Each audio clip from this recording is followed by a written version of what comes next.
And I see some amazing parallels from the attitudes of the people back in the days of Nehemiah with our attitudes today.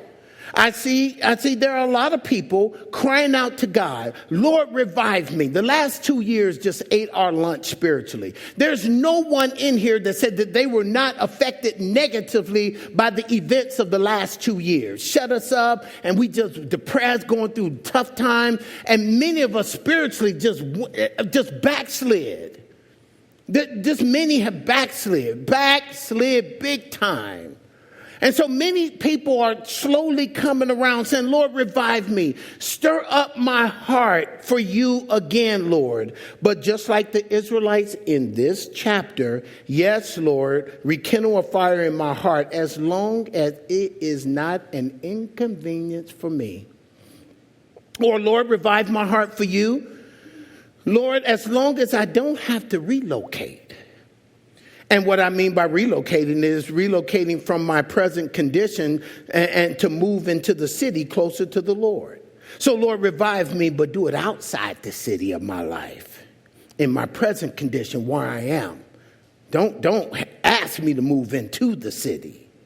Or revive me outside the city, because in the city is where I have a constant reminder of your presence and constantly be reminded of the ruins and the rubbish in my life.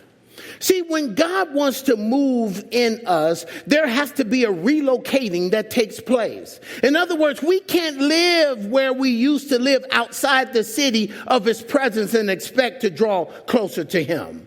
Something new must happen if we want to be revived, refreshed, or renewed. Something new. We cannot remain where we are right now, where we've been for the last 2 years spiritually, and say, Lord, revive me, move in my life, renew me. But Lord, do it while I'm still here. See, Lord, do it right here. I don't want to have to move into the city.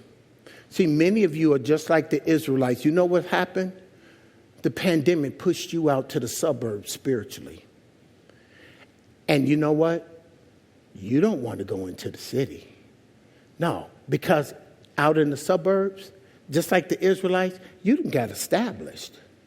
You got used to being out in the suburbs. You got used to being out away from God's presence, way out here. You don't want to press in, go into the city where the temple is and be reminded you got to live a holy life. No. The pandemic pushed you out to the suburbs spiritually.